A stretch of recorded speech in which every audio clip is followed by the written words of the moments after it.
Hi, നമസ്കാരം. അപ്പം നമ്മുടെ പുതിയൊരു അപ്ഡേറ്റാണ് മിഥുൻ മാനുവൽ തോമസ്. മിഥുൻ മാനുവൽ തോമസിന് ഇന്നത്തെ കാലത്ത് വലുതായിട്ടൊന്നും എക്സ്പ്ലെയിൻ ചെയ്ത് പറയേണ്ട കാര്യമില്ല. എങ്കിലും രണ്ട് വാക്കുകൾ പറയാം.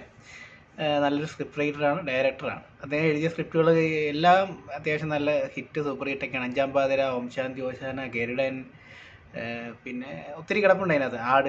ആട് ശരിക്കും അദ്ദേഹം പല ജോണറും പരീക്ഷിച്ചെന്നുള്ളതാണ് അതിനകത്ത് ഏറ്റവും രസകരമായ സംഭവം. അപ്പോൾ അദ്ദേഹം പ്രൂവ് ചെയ്തു അദ്ദേഹം ഒരു നല്ലൊരു സ്ക്രിപ്റ്റ് റൈറ്ററാണ്, നല്ലൊരു ഡയറക്ടറും കൂടിയാണെന്നുള്ളത് പ്രൂവ് ചെയ്ത കാര്യമാണ്. ഇപ്പോൾ ടർബോ, മമ്മൂക്കാൻ്റെ ടർബോ വരുന്നതും അദ്ദേഹം തന്നെയാണ്. അപ്പോൾ ഓൾറെഡി ഈ ഒരു മേഖലയിലുണ്ട്. ഇനി ചിലപ്പോൾ ഫ്യൂച്ചറിൽ ചിലപ്പോൾ ഒരു നടനായിട്ടൊക്കെ വരാം. കാര്യം അങ്ങനെയാണ് ഇപ്പോൾ ട്രെൻഡ്. ഓക്കെ, അപ്പോൾ നമുക്ക് പറയാൻ ഉദ്ദേശിക്കുന്നത് ആട് 3 എന്ന് പറയുന്നത് അറിയാലോ. ആടിൻ്റെ ഫസ്റ്റ് പാർട്ട് തിയേറ്ററിൽ വലിയ വിജയമല്ലായിരുന്നു. പക്ഷെ അന്ന് ഒ ടി ടിയിലല്ല, അന്ന് നമ്മൾ പിന്നെ മൊബൈൽ ഫോണിലൊക്കെ കണ്ട് ഡൗൺലോഡ് ചെയ്ത് കണ്ടപ്പോഴാണ് ശരിക്കും അതിൻ്റെ ഒരു ബ്യൂട്ടി നമുക്ക് എൻജോയ് ചെയ്യാൻ പറ്റിയത്. സെക്കൻഡ് പാർട്ട് അതിന് ആട് 2 ഇറങ്ങി, അത് ഹിറ്റായിപ്പോയി. അതാണ് എനിക്ക് തോന്നുന്നത്. ഫ്രൈഡേ ഫിലിംസ് ആണ്, വിജയ് ബാബുവിൻ്റെ ഫ്രൈഡേ ഫിലിംസ് ആണ് അതിൻ്റെ പ്രൊഡക്ഷൻ. അപ്പോൾ വിജയ് ബാബു പറയുന്നത് ഏറ്റവും നല്ല പ്രോഫിറ്റ് കിട്ടിയ സിനിമ എന്ന് പറഞ്ഞാൽ ആട് 2 ആണെന്നാണ് പറയുന്നത്. അപ്പോൾ ഇപ്പോൾ പുതിയ അപ്ഡേറ്റ് ആണ് ആട് 3, അടിപൊളി.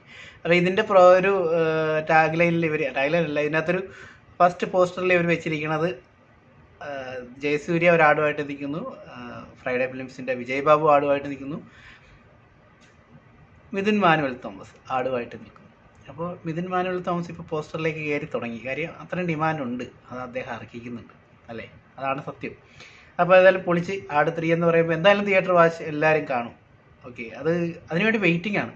പിന്നെ വേറൊരു സംഭവം, ഇതിനൊരു മൈൽ സ്റ്റോൺ എന്ന് എനിക്ക് തോന്നിയൊരു കാര്യം, ജയസൂര്യയാണ് ഒരു മമ്മൂക്ക ലാലേട്ടന് ശേഷം ഒരു സീക്വൽ 3 വരുന്നത്. ഇപ്പോൾ ലാലേട്ടന് നാടോടിക്കാറ്റ്, അക്കരെ അല്ലെങ്കിൽ പട്ടണപ്രവേശം വന്നു. മമ്മൂക്കയ്ക്ക് CBIൻ്റെ തന്നെ ഒത്തിരിയുണ്ട്.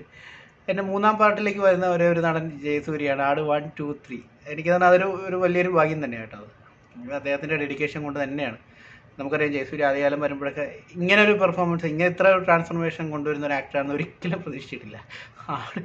ആടിലെ ഷാജി പാപ്പൻ അമേസിംഗ് ആണ്, ഒരു രക്ഷയില്ലാത്ത ക്യാരക്ടറാണ്. അത് കോപ്പി ചെയ്യാൻ പറ്റത്തില്ല, അത്ര രസകരമായിട്ടുള്ള ക്യാരക്ടറാണ്. പിന്നെ വരുന്നത് അദ്ദേഹത്തിൻ്റെ വേറൊരു സിനിമയാണ്, അത് മിക്കവാറും 3 വരും, നമ്മുടെ പുണ്യാളൻ്റെ സാധ്യതയുള്ളതാണ്. കാര്യം ജയസൂര്യ അത് ഒരു മെത്തേഡ് ആക്ടിങ് പിടിച്ച് തന്നെ ചെയ്യുന്നതുകൊണ്ട് അതിന് സാധിക്കും.